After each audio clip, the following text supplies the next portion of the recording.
Right, I think we're now streaming. Yes, we are.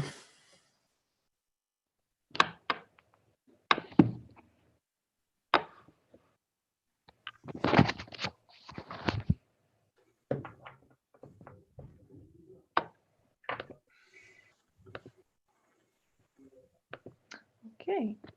Right, good evening and welcome to this meeting of the Overview and Scrutiny Committee. Please note this meeting is being streamed live to the internet. Please could all members ensure their microphone is set to mute unless they are speaking in order to reduce any background noise. It's important to remember that you may only speak when called by the chair. Also, please ensure that any other devices nearby are switched to silent mode as they can be distracting. Members should use the raise hand button when they wish to speak. When it's your turn, I'll call your name and invite you to speak.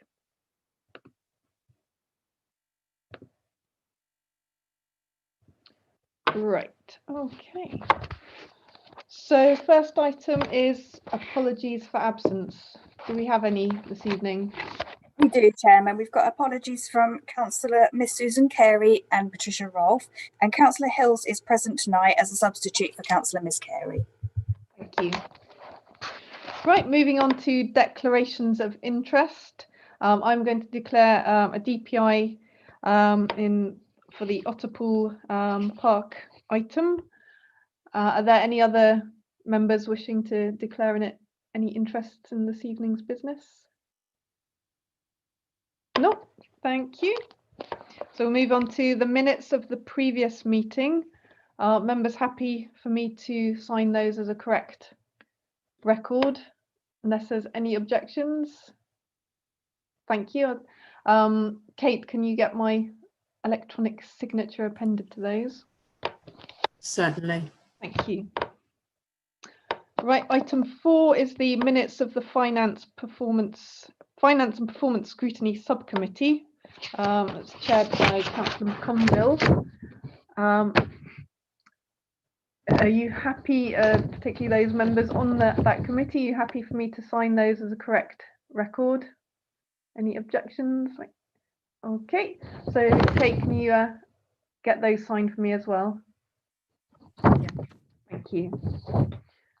Right, moving on to item 5, which is the draft homelessness prevention strategy and the consultation responses.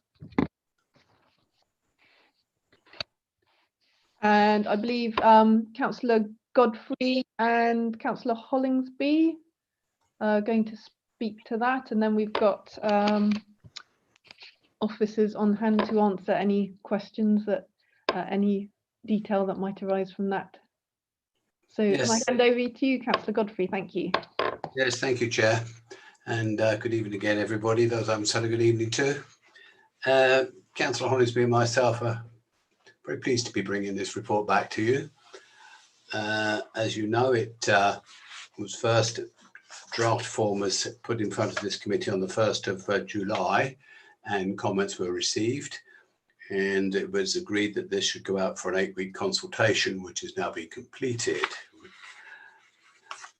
The report before you gives a very comprehensive description of the response we've had, and where appropriate, the amendments and improvements that have been made to the draft report, including those of your own committee. I'd just like to draw your attention to the fact that although it seems there weren't too many responses, at I'll just find it for you.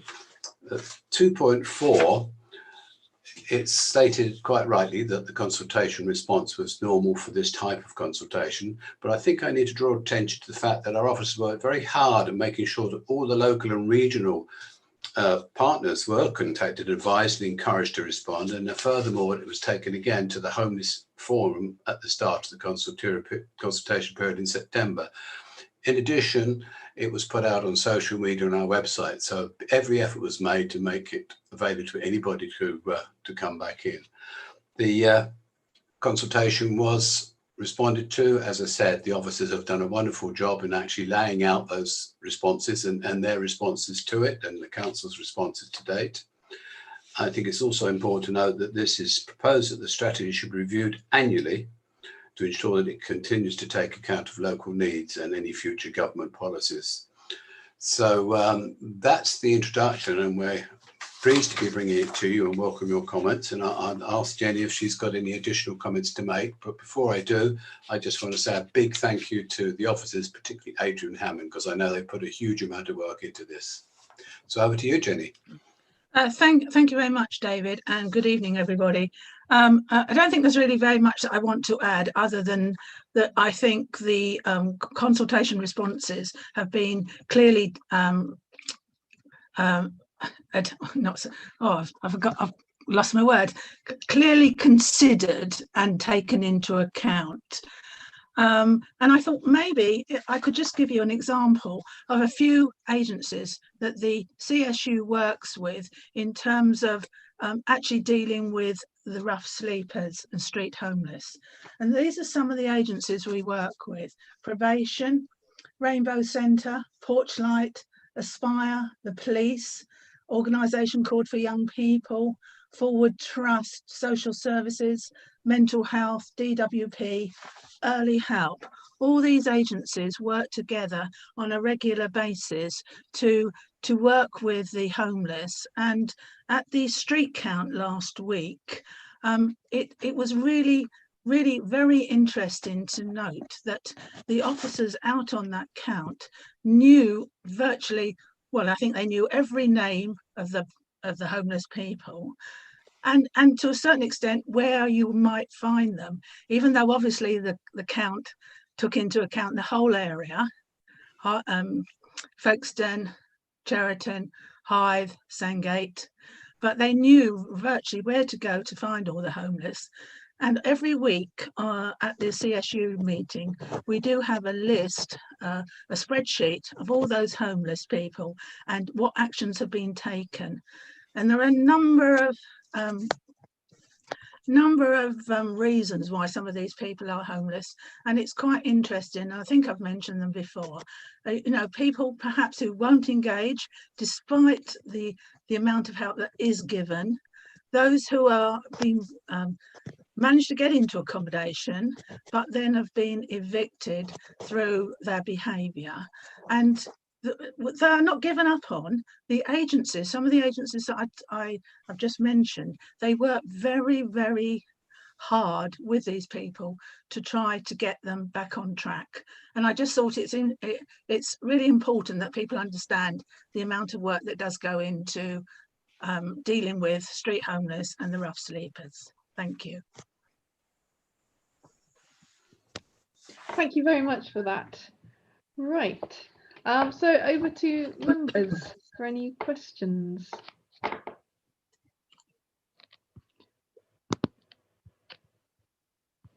Bear with me 1 second.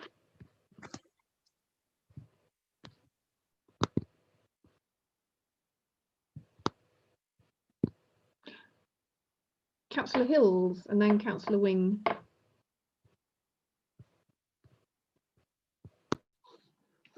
Thank you, Chairman. Being new to this committee, I must say I was very impressed by the quality of this document. It's very comprehensive, and it shows so much work has gone into it, and the care shows through. That's what I'd like to say. Thank you. Thank you. Councillor Wing. Yeah, thank you, Chair. First of all, I'd like to echo Councillor Hill's comment. Very good report, and thank you very much for the officers and all your work that must have gone into it. I do have a few questions, though. I don't know. I'll say all the questions, and then we can do them one by one. The first problem, there's been a lot in the press about people in arrears of.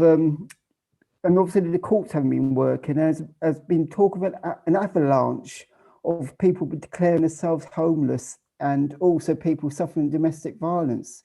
Does the council have any idea of how they're going to deal when this avalanche arrives? And, what are they going to do? Second question is, what about sofa surfing? Is somebody who is sofa surfing and then gets kicked out regarded by the council as being intentionally homeless? If this also can apply to people in arrears as well. And Councillor Hollingsby was mentioning about the street count. So I'd like to know how many people were actually counted this year in the street count, and then how many people, you know, compared to other years, what is the level?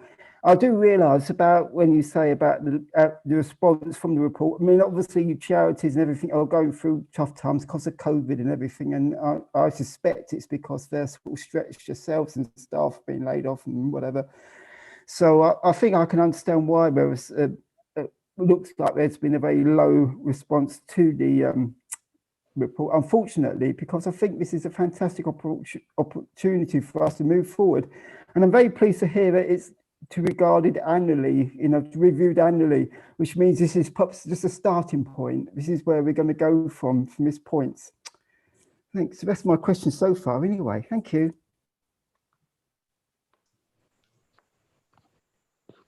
Well, thank you. I'll ask Jenny to comment on the homeless count a little later, and maybe I'll ask Adrian Hammond to comment on, but I would point out that it is terrible what's going on. We all understand what's going on, and Jenny mentioned the CSU, who are working very hard, and they take into account and are aware of domestic abuse, and that does impact on the homeless, of course. But what we are addressing here and asking your comments on are a paper that gives us our strategy going forward. We've been able to deal with these situations a lot better. And that's really what I wanted to point out, that what we're trying to do here today. But your points are well made. Jenny, did you want to add anything? Okay. I'm good. Sorry, I do. I was just going to say, it was actually, the strategy was actually sent to all our partners, all the people that I've mentioned, and in fact, all the partners on the CSU to make comments. And I would assume that if they haven't made any comments, that they were quite happy with the strategy.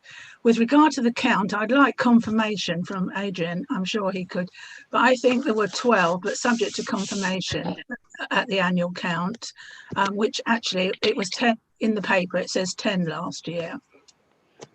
Can I just pause at that moment? I think we've lost Councillor Cutaneous. So I think we're just going to try and get her back on the line. So can we just pause for a moment? Oh, she's back. We'll just let her back in.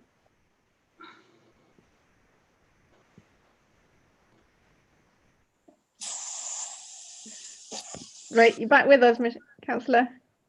Great. Okay. Yes. Sorry, I interrupted Councillor Hollingsby flow there, and I think we were handing over to Adrian for an update on the figures.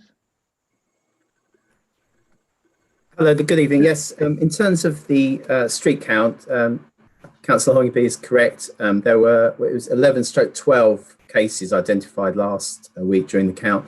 That number is being verified by the partners. So, but that is an indication of the people that we found on the evening. Shall I go on and answer the other questions, Councillor Shube? Yeah, please. Thank you. In terms of the first point regarding people that are sofa surfing, someone that's sofa surfing that finds themselves homeless wouldn't necessarily mean that that person was deemed to be intentionally homeless. We obviously have to look at each case individually and the circumstances that have led to that situation. Obviously, and the team are able to provide a range of advice and assistance to help people into accommodation, or in some circumstances, provide them with temporary accommodation. So, range of circumstances here and range of responses from our housing options team. In terms of the issue around rent arrears and domestic violence that was mentioned by Councillor Wing, to date we've not seen a large increase in presentations to the council, but yeah, that's something that we are monitoring very closely, and obviously our strategy is intended to set out our framework for how we respond overall to these cases and plan for the future. So we are watching very closely. We're continuing to maximise the accommodation options available to us so that we can help people who are made homeless. And also, obviously, the team are on hand to provide expert advice to households or any households affected so that we can help them move on to other accommodation, remain in their home, or should it be necessary, provide temporary accommodation to them. Thank you, Councillor Shube. Thank you for that. Councillor Fuller. Thank you, Chair. Just a couple of things come to mind. Firstly, not entirely related to the homelessness issue, but I noticed in the numbers in terms of affordable housing that we've been building or getting hold of, shall we say, the vast majority of it seems to be affordable rent rather than social rent, and I just wondered. Because in the past 5 years, we've had 192 affordable rent properties come in line, and only 9 social rent. So I just wonder why that was, and are we planning? Are we going to be changing that with the 1,000 properties that we've committed to build? And the other query was there was a consultation response that suggested the possibility of somewhere for people that aren't ready to come off the streets yet, for whatever reason, somewhere to go to, as it were, for sort of wash facilities and that kind of thing. I know obviously we've got things like the winter shelter that offer daytime facilities, but was that something that we are going to look at exploring, so that we can sort of give them that intermediate step of being able to have a wash and have a sit down and relax and so on, beyond what the winter shelter already supplies? Thank you. Thank you. Who's able to address that? Is that Perhaps I can help by starting with that. Thank you. No problem, Councillor Fuller, thank you. Actually, the first part of your question, had I had notice, I could have had a good answer prepared for you, and perhaps Adrian can comment on it further. As regards to somewhere for people to go, he'd probably comment on that, but I wondered if Jenny had anything to add on that. I know it's something that's being considered, but what happens is not yet decided. I think I'll leave that to Adrian, if I may. Okay, Adrian, can you jump in? I can. Shall I deal with the first issue, the affordable rent? You're quite right.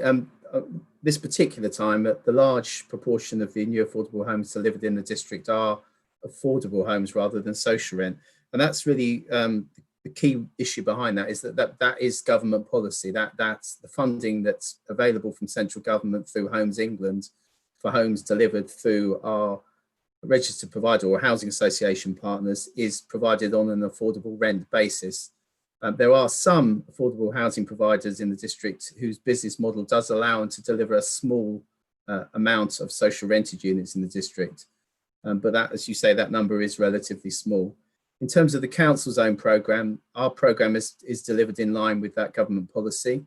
It's been agreed within our housing revenue account business plan, and those units are also delivered at affordable rents. But the key issue with that is that all of our affordable rents are linked to the local housing allowance, so that they would all be covered by housing benefit where households are in a low income group.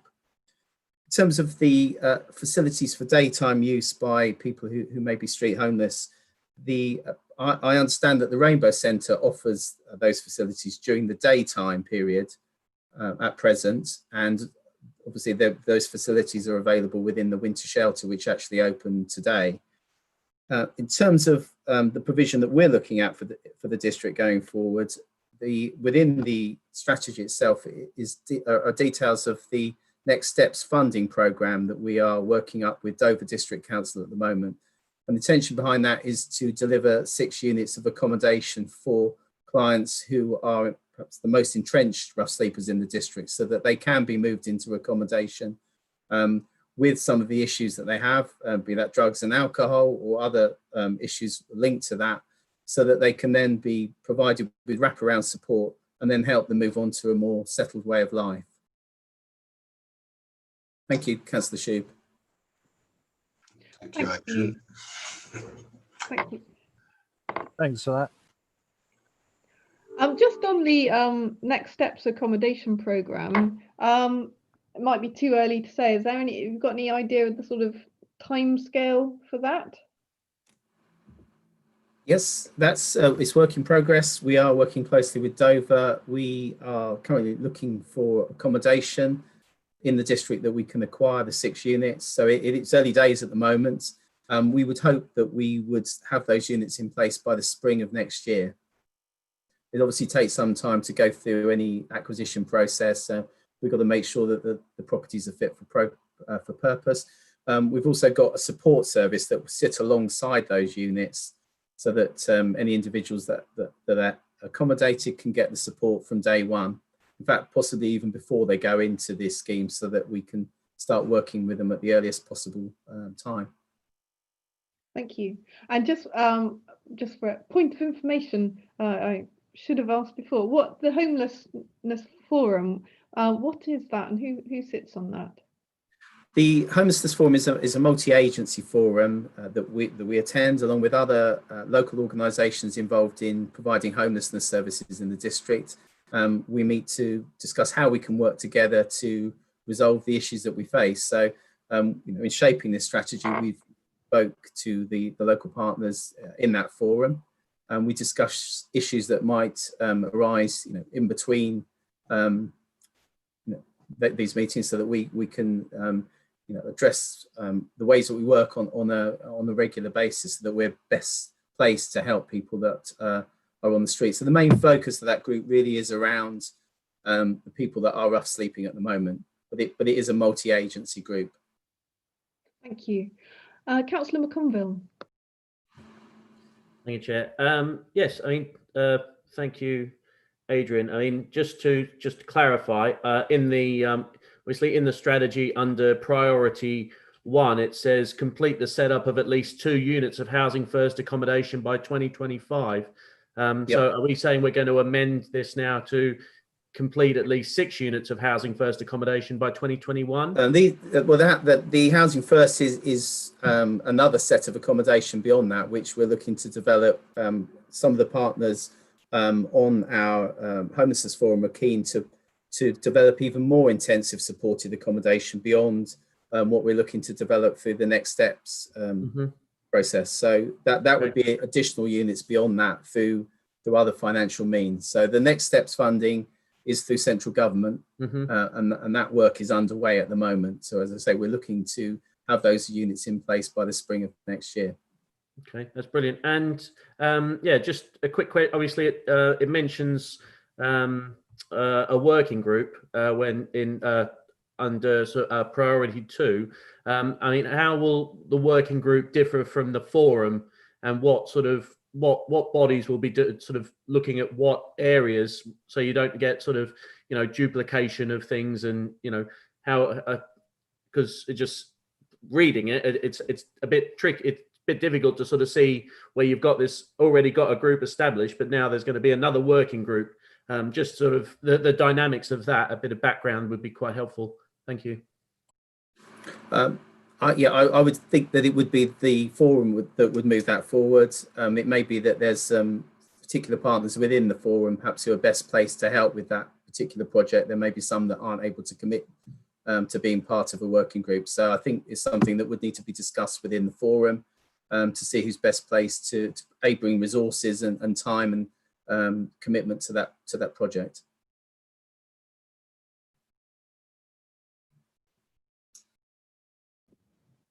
Thank you. Thank you. Any other members with questions on this? Perhaps I can just ask what assurance and how confident are you that this can be properly resourced? There's a lot of really good, exciting stuff in this strategy, and as has been mentioned, obviously the difficult times we're all anticipating ahead. What challenges do you anticipate? Well, shall I attempt to give you an answer to that? This is going to cabinet on the 9th, and assuming it goes through cabinet and gets approved as is being requested, cabinet will be very committed, as will the council, to make sure this works. That's all I can say at this stage. Thank you. Councillor Wing. Oh, thank you again. Thank you, Chair. That's only a quick question. Have we got anybody being accommodating B&B, bread and breakfast at the moment? That's basically it. I wondered if anybody knows that in temporary accommodation. Adrian, do you have an answer to that, please?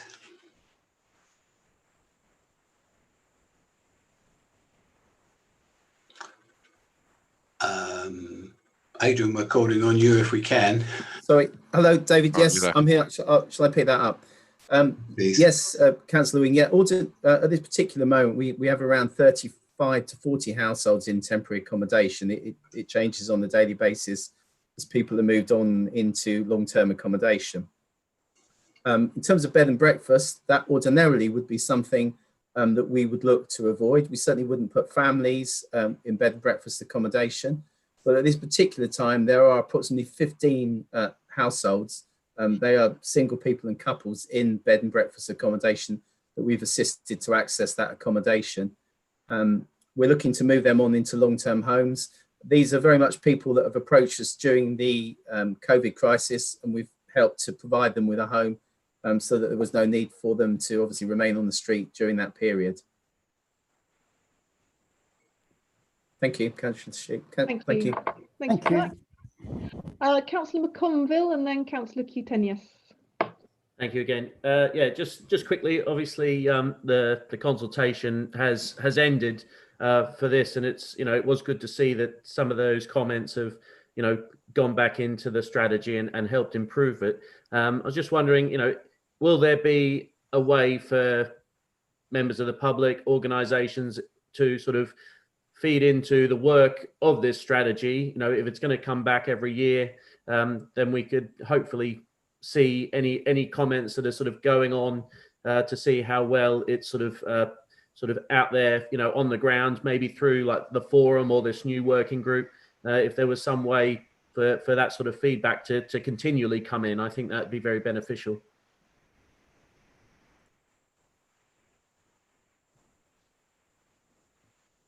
Thank you. I don't know if anyone would like to comment on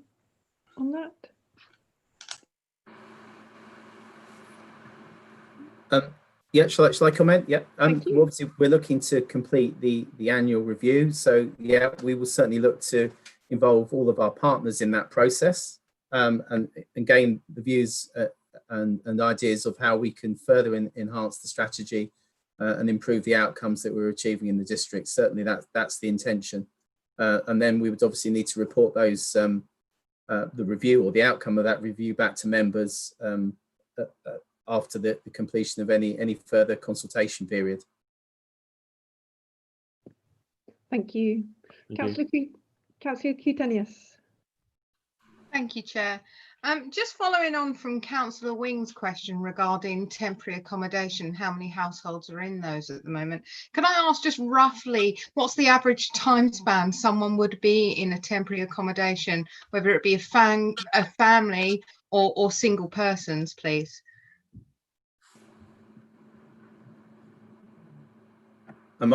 This would be very sort of general timeframes, Councillor, but at the moment, some of the single people have tended to be in the bed and breakfast accommodation longer than we anticipate, because at the moment the market is relatively slow. We're looking to move them on into long-term homes within our own accommodation and also within the private rented sector. So some of those individuals have been in there sort of 8 to 10 weeks.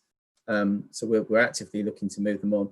Families generally, we would not expect them to be in temporary accommodation for probably more than 3 months, but obviously it's based on what accommodation comes available and whether that's suitable for their needs. Perhaps outside the meeting, I could get some more detail on that for you in terms of the timeframes of current households, so that perhaps that is more accurate and gives you a clearer idea of the households that we're currently dealing with and the help that we're providing to them, if that would be useful. Am I okay to just come back in again, Chair? Yeah. Thank you, Adrian. Yeah, no, that'd be very handy if you're able to share that information with me. Sure. I mean, obviously with single households, it's a lot harder. And I see obviously from the records of the 1,427 approaches, 60% of those are single person households. So there is obviously a large scale issue with the single person households, and then being able to get into suitably affordable long-term accommodation.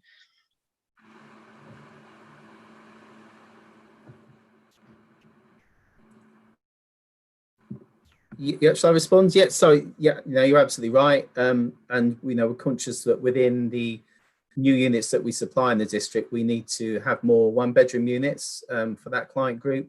And we're also working very closely with private sector landlords to maximise the units that we can link up with to offer long-term, good quality long-term homes to people.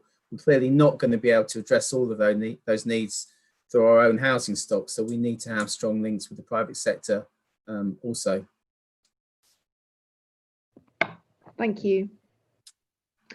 Okay, are there any other questions or comments on this item?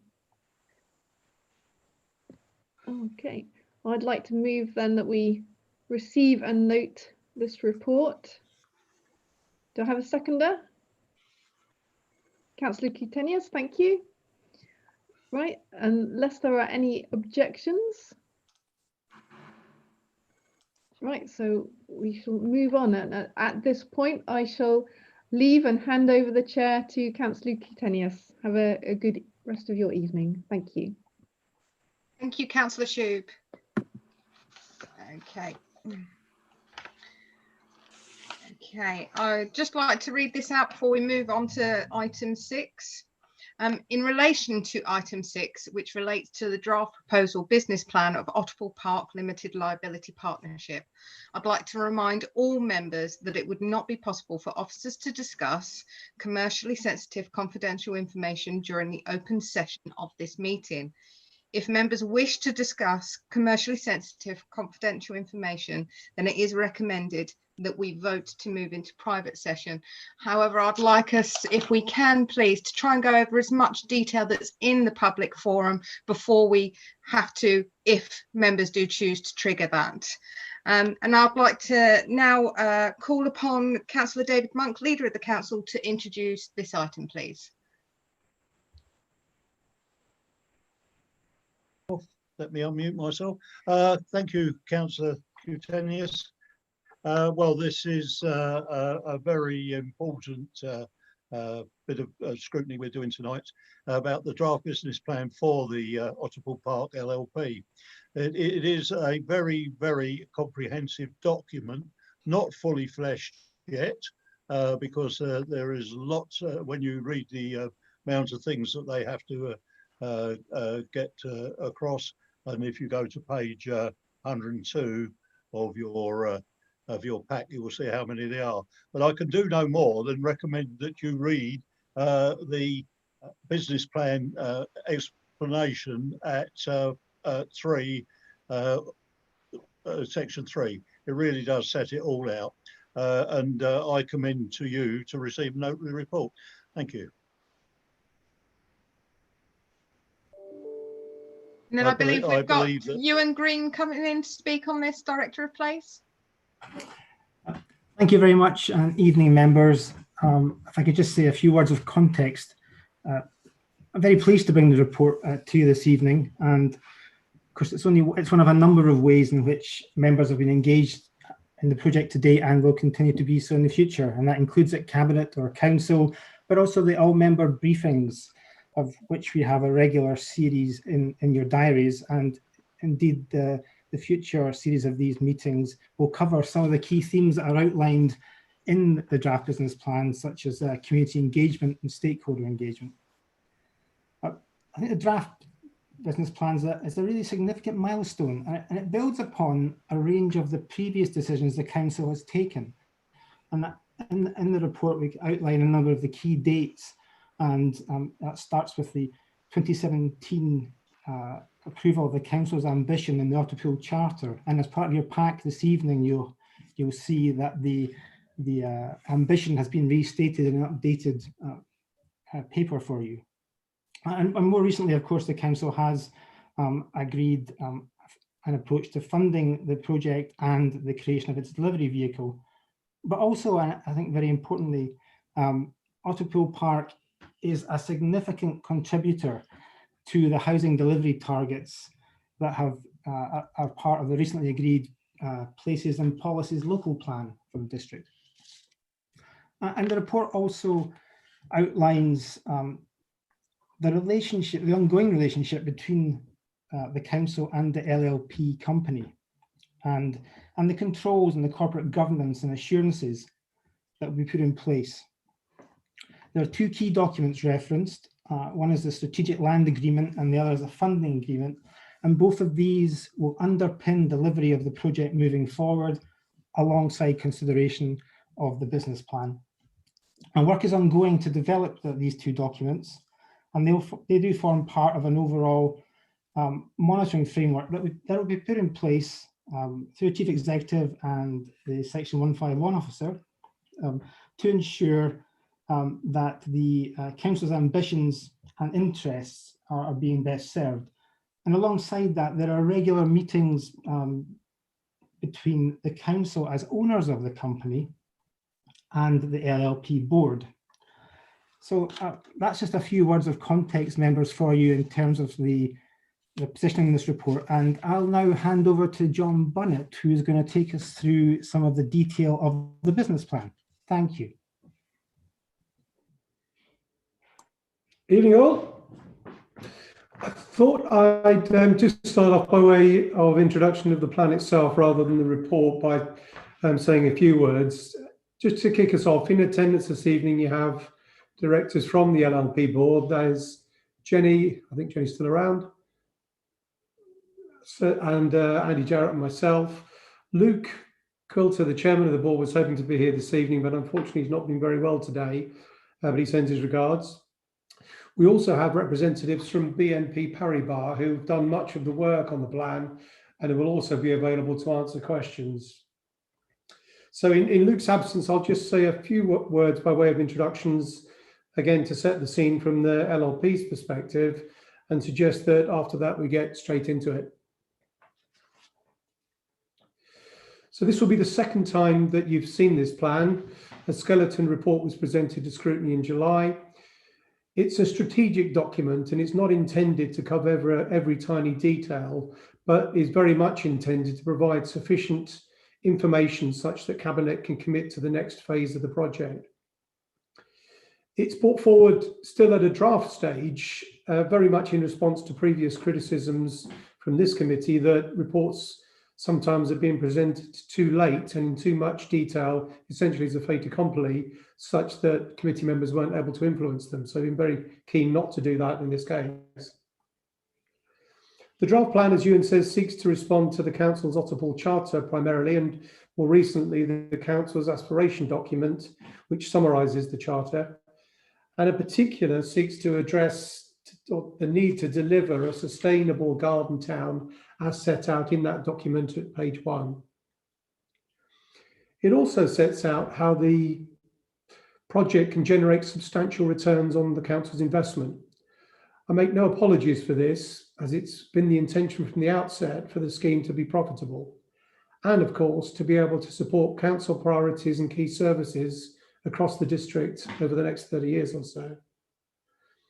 So in terms of the numbers, the work draws strongly on the work produced by BNP that was approved by Cabinet and Council last year. And whilst there has been some short-term volatility in the market, sales values have gone up and build costs have generally gone down. That plan at that time remains fundamentally sound, and we see no reason to depart dramatically from it. Moreover, as it's a 30-year plan, the prudent approach would surely not to be to try to reflect every short-term fluctuation in the market. The headline message here in terms of the numbers is that this scheme, this project, is very profitable. Of course, there's still lots of work to be done, and Ewan mentioned the Strategic Land Agreement, the funding agreement, loan agreement. We'll need to take further legal, tax advice and related financial advice. Yes, we'll need to do more detailed phasing plans, which will be done in accordance with the plans being produced for the planning application.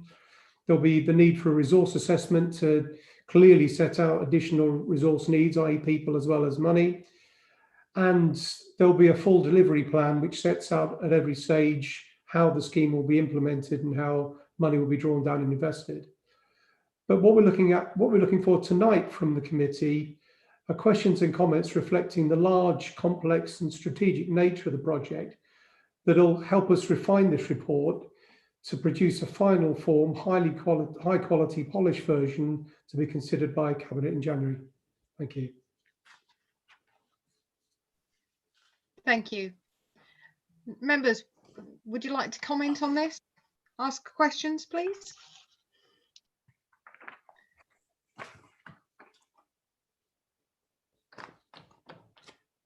Right. Firstly, Councillor John Wing, please. Thank you, Chair. I've actually got a number of questions which has come to mind. Can we start off with community engagement, if that's okay with you? In report, it speaks a lot about community engagement. I'm very concerned because part of my area I control is at Lymm, and I know I've been speaking to the local people and who live around there, and community engagement isn't working. I've been trying for a long time now to increase it, and I've been told many times. But my first question is, how do you intend? Because I believe that community is part of, if Otterpool Park is going to become this sustainable green town, which I believe it can, I really do. It's going to work. I believe community must be at the heart of this, and not just the community within the town. It's got to be the community. It's got to be able to blend the community existing already out there. I would hate to see a situation where they live in the town over there, we don't talk to them. I would love to see Lymm become part of Otterpool and blend in with it, but that's only going to be possible if we start to engage with the community, which isn't happening at the moment. So that's my first question. How do you tend to sort of start this community engagement? Because I think I went on a study tour last year, I believe it was, and it came up to me, this is one of the first things we shouldn't be doing. We should all be halfway there. So that's my first question anyway. Thank you.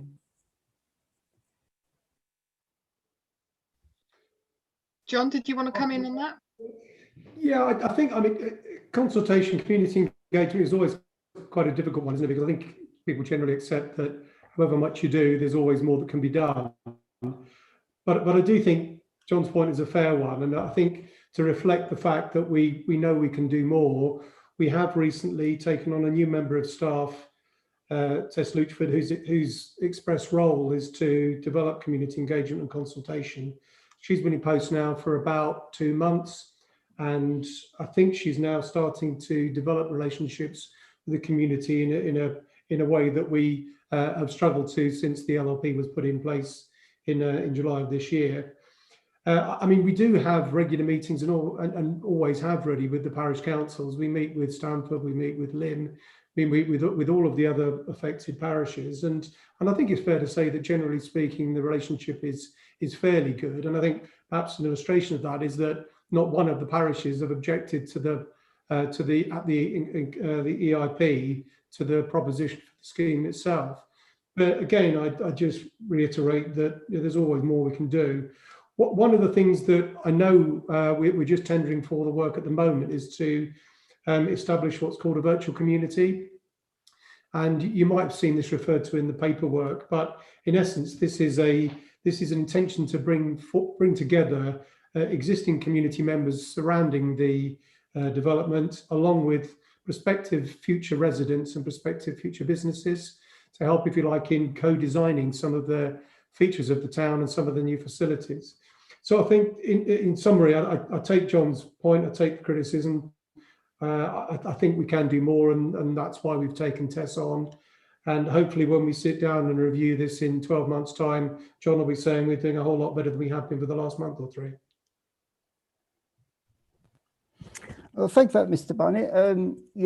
Thank you for acknowledging what I'm saying. In fact, I should be at the Lymm Parish Council meeting tomorrow evening, which should be very interesting because there's a lot of concern about Stone Street through Lymm, but it'll be talked about tomorrow night, believe me. Yeah, this is more to do with engagement with the community itself rather than the parish council, because the parish council in a very sticky situation up there. But anyway, we can perhaps talk about more about that in the future. I think it really does need addressing. Right. My second point is moving on to the risk factor, if I may. One of the factors in the risk factor, it actually says project becomes unavailable due to phase one upfront infrastructure. I know you're very keen about infrastructure first. That's not just schools and things, it's also to do with trees. This also goes back to the study tour last year, which we saw, and it's very, interesting. It says one of the answers is pursuing other additional sources of income, in brackets, council houses, Home England building. Can you tell me a little bit more about that, please?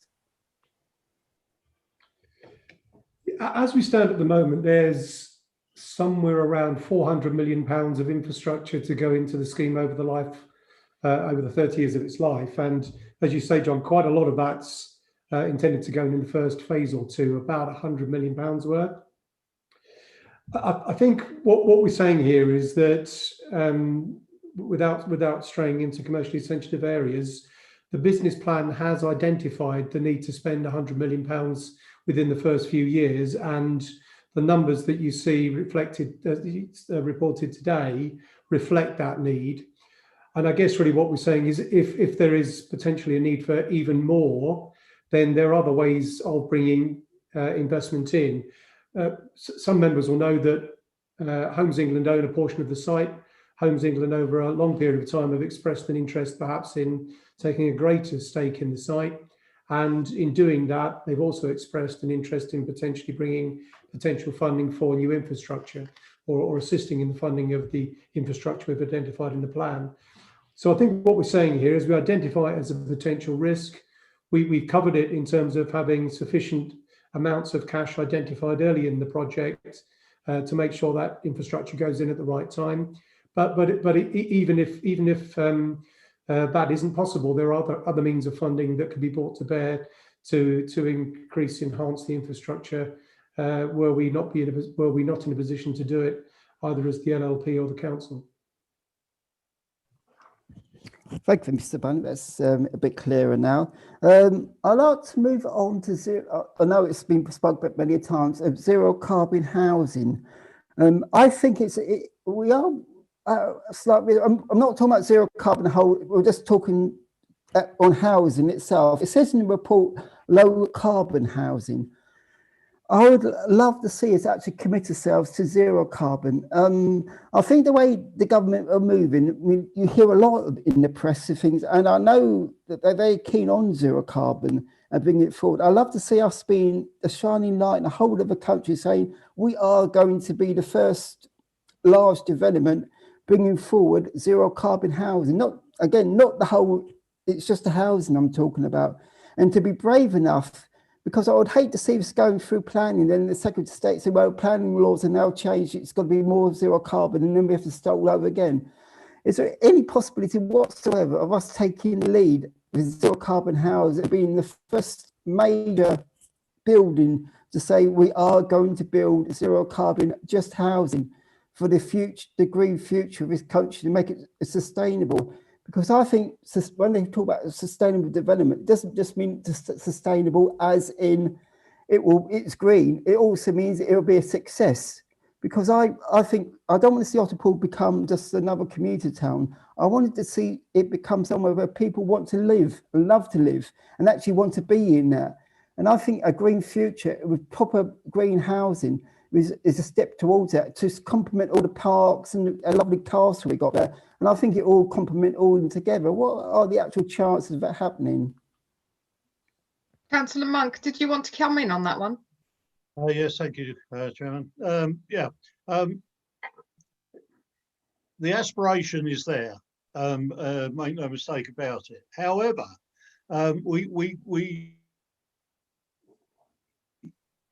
the technologies are fast. At the moment, it is very, very costly to make carbon zero houses. Now, I'm not saying we won't. What I'm saying is I would hate to be shackled at the beginning of the journey, the 30-year journey, to that commitment.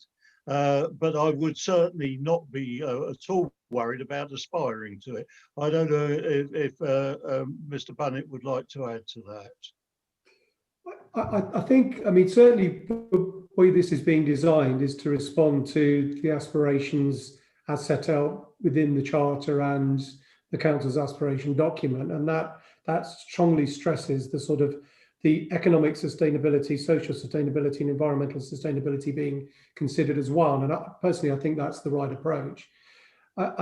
Obviously, we would look to go as far as it was possible to go, whilst retaining the ability to be profitable. Certainly, there are a handful of examples around the country of arguably net carbon housing development, but all of those have been essentially subsidised by local authorities, and in most cases cost more to build than they would be value to sell, so to speak.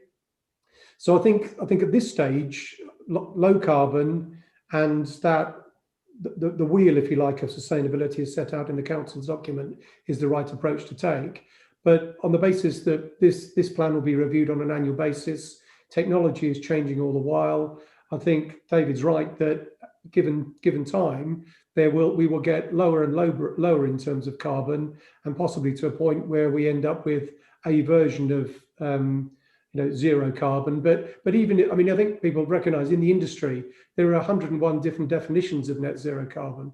So I think low carbon's the right thing to talk about now. I think it's the right aspiration for the Council and for the LLP, but that's not to say we wouldn't try harder and see if we could do better than that.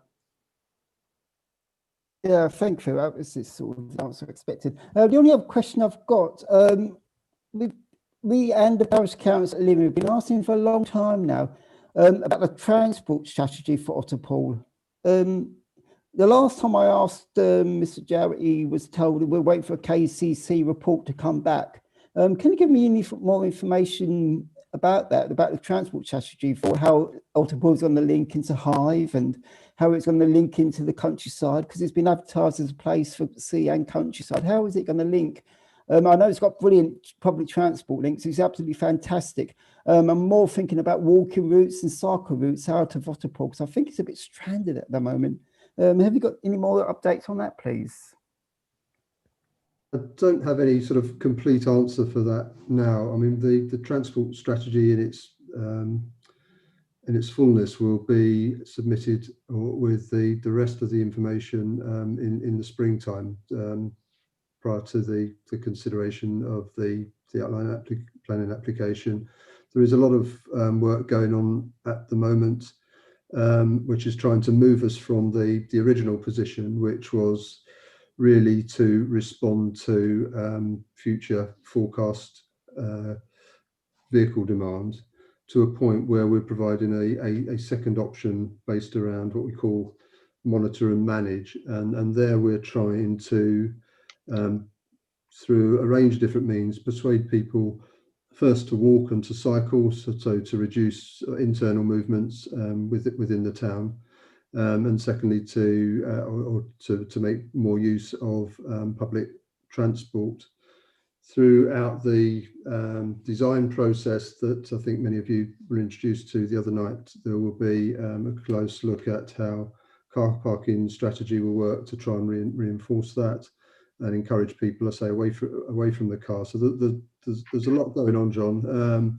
We're not quite ready yet. We are looking at particular routes outside of the town itself, connectivity to Hythe, for example, by bike and by foot and so on, and that will be included as part of it. But we're probably 2 or 3 months away before we're sort of confident that we can present something in its sort of complete form. Thank you, Andy. Thank you, Andy. I'll just say I'll probably talk to you more about this tomorrow night if you're at the Lynn Parish Council meetings. I know they plan to talk about it. Thank you for your taking up your time. Thank you. Thank you, Chair. Okay, so now to Councillor Peter Gain, and then afterwards will be Councillor Gary Fuller, please. Thank you, Chairman. I'm looking at page 40 of the report, where it talks about schools, which is a little bit of a niche of mine. it starts off, children moving schools in the middle of phase education is relatively rare. We're building a new town, so therefore there's not many primary schools in that area. So people moving in will need a primary school, whatever age, whatever year group their children are in. So it makes nonsense of, because of this, new schools tend to fill up from the bottom. Well, that happens in an area where you have a year one are coming in, where they reception are coming in, they know they haven't got enough places. So they open school.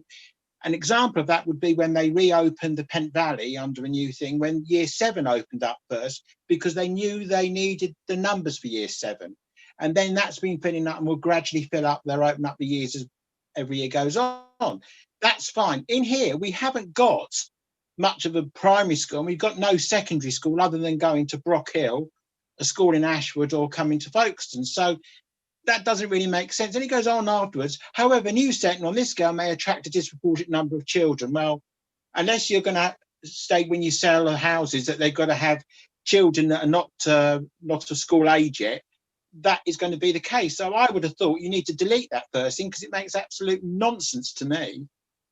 Secondly, well, as far as primary schools go, it talks about being, they need to be 1 form or 2 form entry.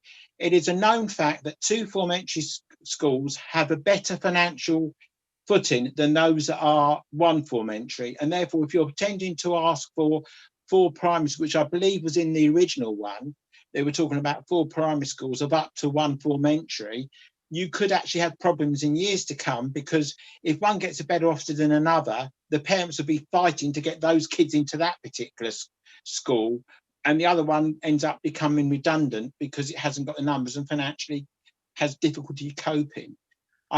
We've had that in the Cheriton area when we had a shortage of numbers, and it was not a pleasant thing, with people fighting over schools and wanting to amalgamate schools. So I really do think the education side needs to be really, really carefully thought out. And also what you don't want to do is like they've had in Hawkins, where you have a brand new school, you've got the old school, and you end up with some kind of different communities because of that you get the new community using one and the old community using the other. And I think you just don't want that to happen. Shall I just come back quickly on that? I think just to make it clear, the plan provides for 7 primary schools and 1 or 2 secondary schools, subject to the numbers, and the first primary school will be delivered before the first house is occupied. So I'm not quite sure what your question is, Peter, or what you're asking for us to do. What I'm saying to you is, on page 40, you clearly state children moving schools in the middle of a phase education is relatively rare. It won't be if they're moving into new houses, not in the area they normally live in. That's not right, is it? And then it says, because of this, the school will fill up. So you're saying when you open that new school before the first house opens, you're saying on here to start with that it fills from the bottom up. I'm saying that's not the case. You are putting in a new development that doesn't have any of the schools or the secondary schools. Therefore, the children that come are going to be a mixed age group. Therefore, the second phase talks about a new setting on this scale may attract a disproportionate number. It must do, of moving into the middle of a phase education. That's going to happen. That's what I'm saying.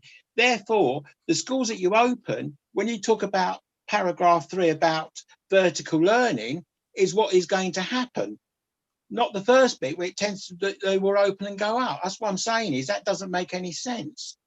It is a new development with no current schools. Therefore, you would expect mixed age groups to be moving into the new housing. Therefore, those going to school will go to the primary school that's there, and they won't necessarily be year 1 or R. They're going to be mixed. That's what I'm saying. So what are you asking for? What are you suggesting? I don't think on page 40, that first paragraph, children moving schools in the middle of a phase education is relatively rare. Because of this, new schools tend to open and fill up from the bottom. Well, quite clearly, this is a new estate on a large scale. That isn't going to happen. When schools fill up from the bottom, it's in an area where they know that the rising fives are coming in are more than the school places. Like they did with, or in the case of us, it was the year 7s. they knew at the year sixes that they needed more spaces in year seven. So when they opened up Penn Valley, they opened that in a tier thing, but they've got spaces around it. Here, you're not going to have any schools around it. So what I'm saying is, really, that first line is a bit misleading. It's not going to open up and fill from the bottom when you're open such a big estate. You're going to get children of all ages. That's what I'm saying. Chairman, may I? Yeah, I understand what you're saying, Peter, and we'll get John to look at that, the phraseology. Having said that, we have been in close consultation with the KCC's Education Department, and they are very pleased that we will be opening a primary school right at the beginning. I can only say that they don't see any great problem. I understand what you're saying is probably right, and we just need to change the wording on that a bit. But there is capacity for the secondary schools. As you know, there have to be large numbers for secondary schools, so there's capacity according to KCC in the others around. But the primary schools we will need. I hope that satisfies you. Yeah, thank you.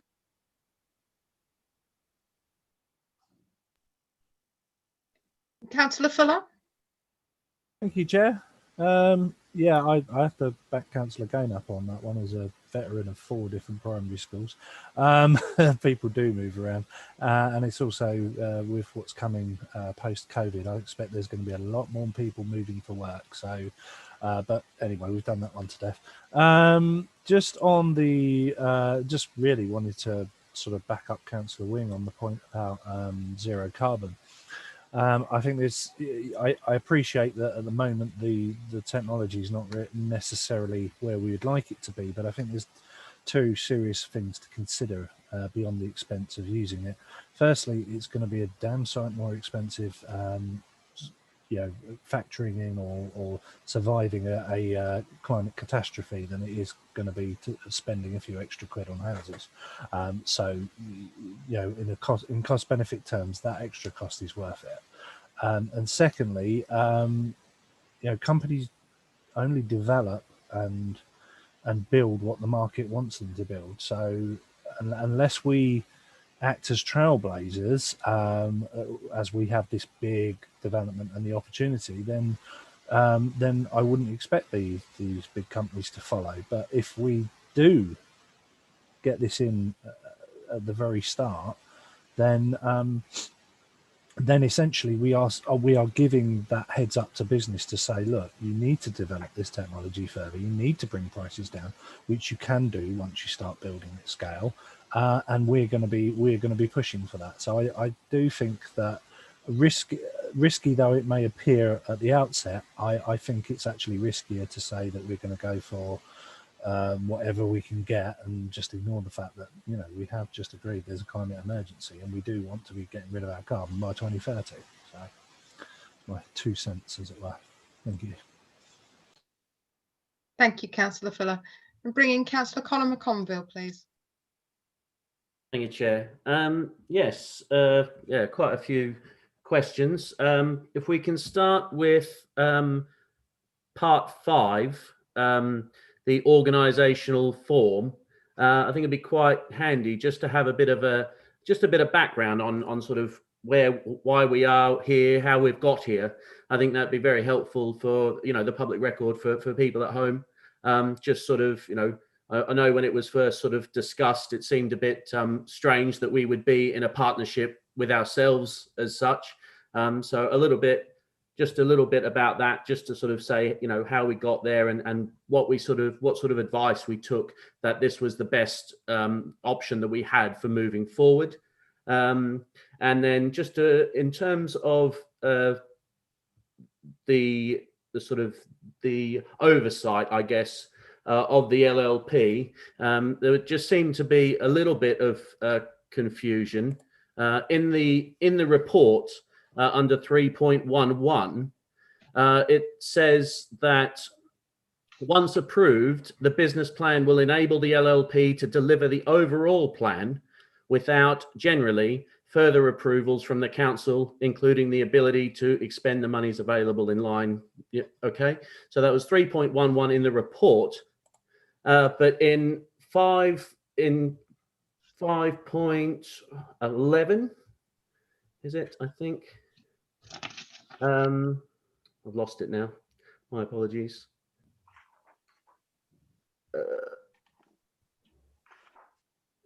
No, sorry, 5.2. The business plan and its updates will be approved by the board for submission to the council in December, January of each year. This will enable any budgetary implications. So is it right that once this business plan is approved as per the report that the council would have no further input in it? Or is it right what it says in the actual strategy, the plan in 5.2, that it would be reviewed every year? Let's start with that one, please. John, would you like to come in there? I think the first question is probably more for the council than the LLP, but the business plan is intended to be the means by which the council controls the activity of the LLP, and that is to be reviewed on an annual basis. So the intention would be that that would come back each year through scrutiny to for their consideration and to be approved by the owners. So it's annually reviewable. Councillor Monk, did you want to come in on Councillor McConville's first question? On the first question, yes. Yeah, it is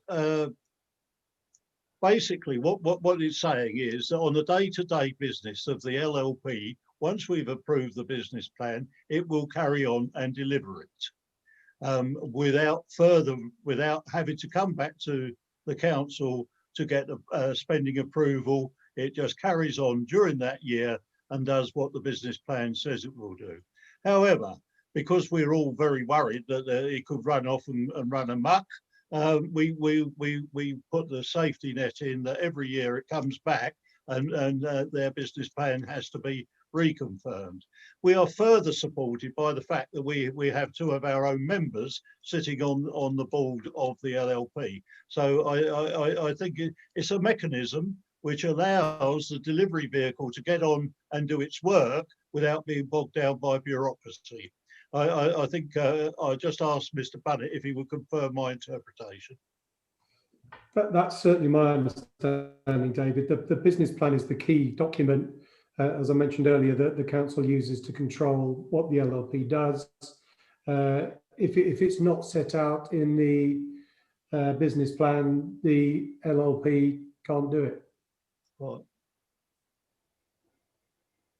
Okay, thank you for that, from the leader and yourself, John. Yeah, would you mind just, let's say, just a brief sort of summary, I guess, of where we sort of were back in May in the formation of the LLP, and why this is the best possible model that we have to take forward the project.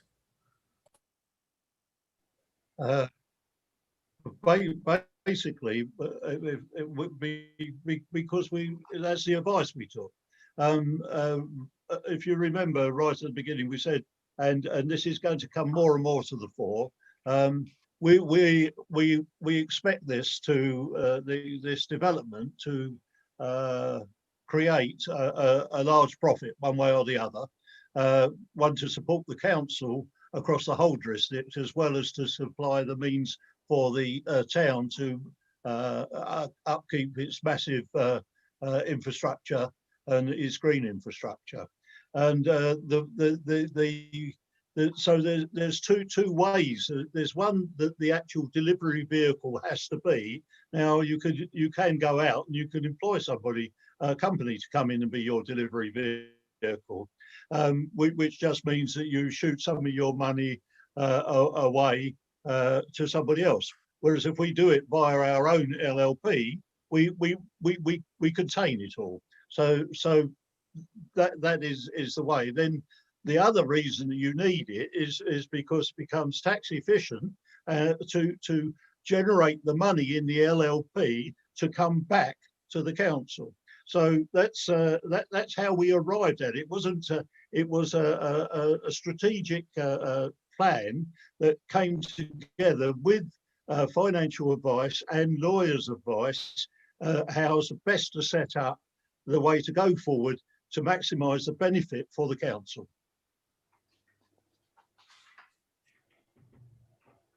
Does that answer your question, No, thank you very much. Thank you very much for that response.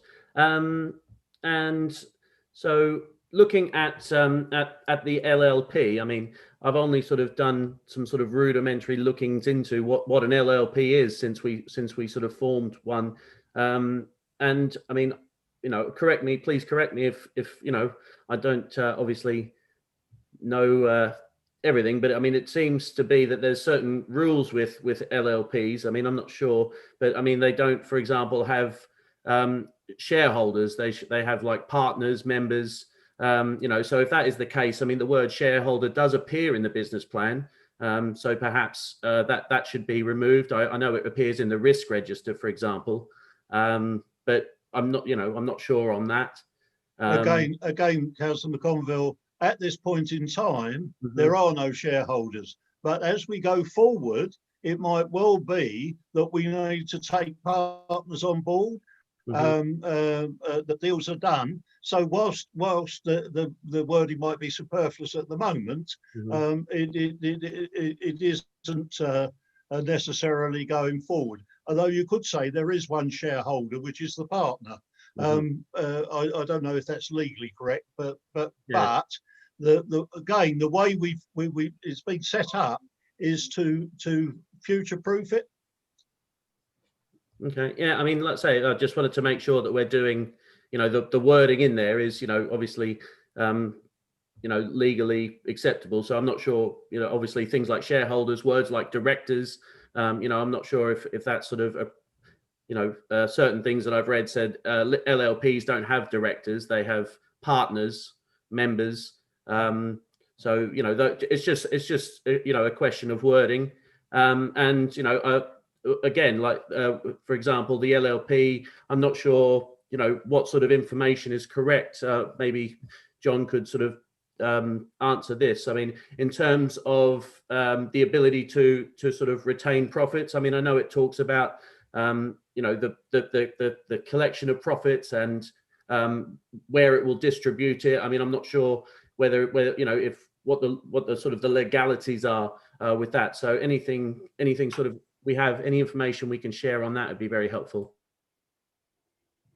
Well, I mean, I think perhaps what might be quite helpful would be just to refer back to the original documentation that was taken to Cabinet and Council at the establishment of the LLP. I think it's fair enough. There is some terminology that maybe may have been more precise. I mean, instead of shareholders, perhaps we'd use nominees. But I think people tend to understand what shareholders are. It's entirely legitimate to have directors within the LLP, but the LLP are actually, as you say, partners. The partners in the LLP are the council, and the council's company that it's set up to be a partner in the LLP. I think there's a danger of getting quite confused in all of this. But as David said at the outset, when the council set this all up, it was done on the basis of the best legal advice, the best tax advice, and the best finance advice. This approach was recommended to us by London lawyers and London finance consultants, and essentially we followed.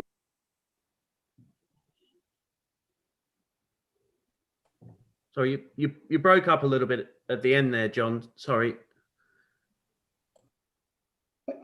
I think, I mean, happy to chat with you separately about this. I mean, it's, again, probably more a question for the council than it is for the LLP now, but all of this was rehearsed in some detail at the time that the LLP was set up. The board meetings, the meetings back in May of this year set all of this out. So very happy to go through it with you in more detail, or perhaps for Amandeep to do so. But essentially, the bottom line is the approach that we've taken as a council and an LLP was based upon the best advice given to us at the time by experts in the area. Okay. Thanks very much for that. And then just a few, I don't know, they're obviously financial sort of questions, so hopefully we won't sort of veer into that territory, but I mean, happy to sort of leave them for now if they do.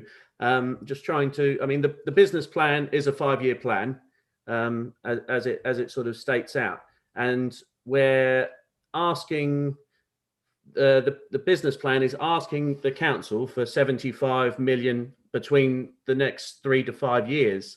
So I'm just sort of, hypothesizing here. I mean, obviously you stated earlier that, the initial sort of, this initial phase that this business plan is going to cover is looking at about 100 million pounds.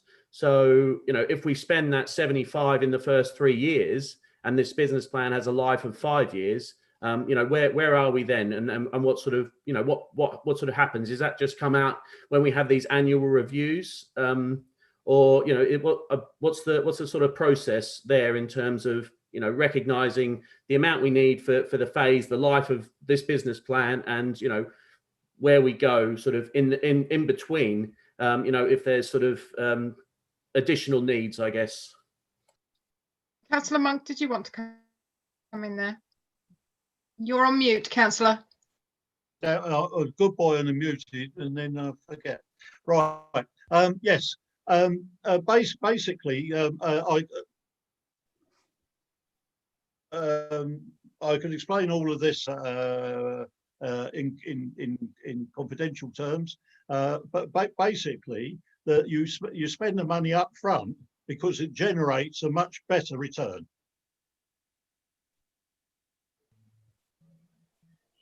Thank you. I mean, just the process, for example. So, as John mentioned earlier, we were looking at 100 million pounds for this sort of initial infrastructure phase.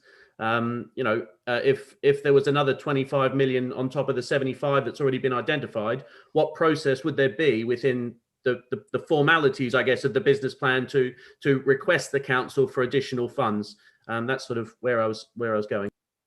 Can I again, without going into the commercially sensitive areas, the plan obviously is based on income from sales of housing parcels and outgoings in terms of infrastructure investment largely. The plan's been produced on the basis of the entire 30 years, if you like. So we've got a model which runs the entire 30 years. As it says in the report, the peak debt is 65 million.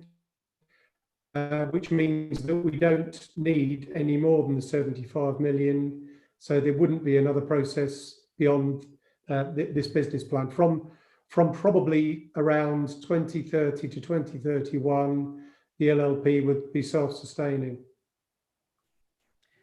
So without going into too much detail, thank you. Thank you. Thank you. Can we bring in Susan Priest, please? Dr. Susan Yeah, Priest? thank you very much. My understanding, Councillor, is that your question is one of control within the business plan, and I can reassure members that in terms of the question about should additional funds be required, I can tell you quite clearly, and apologies that the monitoring officer has lost her connection tonight, so we've been trying to get her back online. However, I can confirm that the LLP is only authorised by the council to operate within the confines and the parameters of the business plan. Part of the business plan will have an appendix, which is a very detailed funding agreement that will be agreed between myself and, importantly, the Section 151 officer with the LLP. That will have very clear drawdowns of council funds against said activities. So in terms of giving you some reassurance tonight, the intention will not be that there is an unlimited supply of funds. In the eventuality, I think, Councillor, in the eventuality that additional funds are required in any one particular year beyond those that we have agreed and beyond those that are stated in the funding agreement that has been monitored and agreed by myself with the Section 151 officer, we would have to do an exceptional report and a variation to seek council agreement to that variation. So it is very, very clear from a process point of view what we are going into. So I can offer you that reassurance tonight. The issue we have this evening, with it being the 1st of December, is that there is a huge amount of work going on through the coming month prior to us getting to a January decision for Cabinet on the matter. So what we've laid out for you, I hope in a helpful way, is about what will be in place before any funds are, of course, transferred. So I hope, Councillor, I've understood the essence of your question, which I think is about financial probity, controls, audit, etc. And I can offer you that reassurance this evening, and we will be majoring on that as part of the decision making of Cabinet in January. So I hope that is a helpful interjection. No, that's very helpful, Susan. I mean, you know, I do appreciate, you know, this coming to this committee, you know, at a draft stage where we get the chance to influence. I mean, that it is a massive piece of work. It is a massive document, and you know, it does require, I think, a lot of time and attention. You know, and we've already identified in our discussions, you know, that there is a lot of work still to do. So I would like to propose a recommendation, seeing as though this committee identified this object as its most important piece of business for the year. I would like to propose a recommendation that this committee convene a small task and finish group to work alongside officers, the LLP, to work alongside with this draft to get it to its best possible piece of work before it goes to Cabinet in January. I think that's only the right thing that we should do as a committee, as identifying this as such an important piece of work. Thank you. Do you have a seconder, Councillor McConville, that proposal? I'll second that. Thank you. That's the win.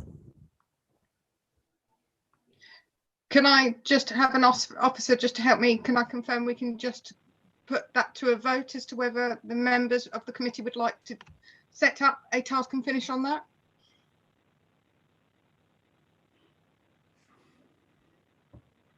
I would just offer advice to members that if that is the will of scrutiny members, that they set up a group to work alongside and officers as we progress towards Cabinet, that you indicate your support for that proposal from Councillor McConville and supported by Councillor Wing. Is that the wish of the committee?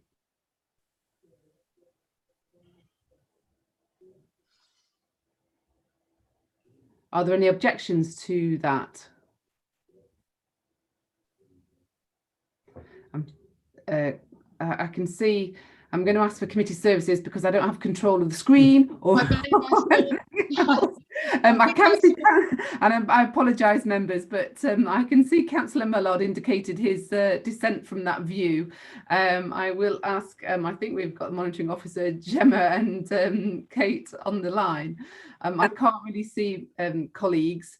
Can't really see if there is support for members or not. Could you help me, please? Would you like me to take a roll call? I think that might be the clearest way. Please, Gemma, thank you very much. Okay. So if you could just state whether you're for, against or abstaining. Councillor Fuller. For. Councillor Gain. For. Councillor Hills. Councillor Hills. Sorry about that, abstain. Councillor Catenius. For. Councillor McConville. For. Councillor Mullard. Against, on the principle there's enough committees and subcommittees around. Councillor Shube. Oh, sorry. Councillor Wing. For. Okay, Chairman, I make that 5 in favour, 1 against and 1 abstention. It's carried. Okay, thank you, councillors. We'll make the necessary arrangements for a task and finish group, as so your will, to work alongside officers and members as we progress through to the Cabinet decision in January. So thank you very much for your support on that. Thank you. Councillor Hills. Thank you, Chairman. I was just going to point out before we got to actual vote that Councillor McConville was concerned, I understand his concerns, 3.11, but if you've read the last sentence of that element, the council chief executive and statutory officers will continue to ensure that a robust process is put in place to measure progress against targets set out in the business plan, and by doing so, confirm that the council's best interest is being served as the project progresses. And it's important to remember, we control the council collectively as councillors. And unfortunately, not many of us will be here when it hits the deck running, but that's life. But it is down to us. We control the processes. This is a very ambitious and exciting scheme. And I think it's down to us. It's down to us to make sure it works for the benefit of our district. And I'm sure it will. But I think we can get a little bit too nervous, in my personal opinion. But I'm only a visitor here, passing by, so I don't want to get too involved. But anyway, I think it's an excellent document, of course. Thank you. Do any other members wish to come in?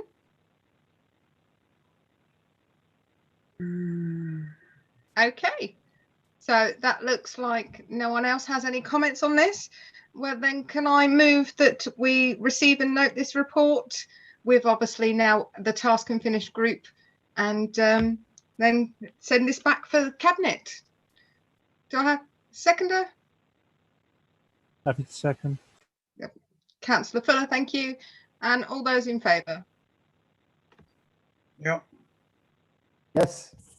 Agreed. Thank you. So that concludes this evening's business. Thank you all very, very much. And hope everyone stays safe. Look after yourself in tier 3. And we'll see each other again soon. Thank you, Chairman. Chair. Nice job. Well done. Well done. Yeah. Thank you all, officers. Thank you all, everyone. Bye.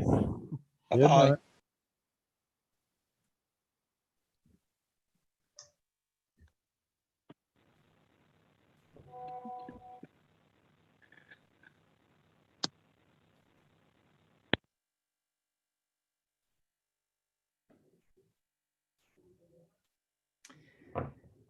Thank you, Gemma. Can you turn off the YouTube?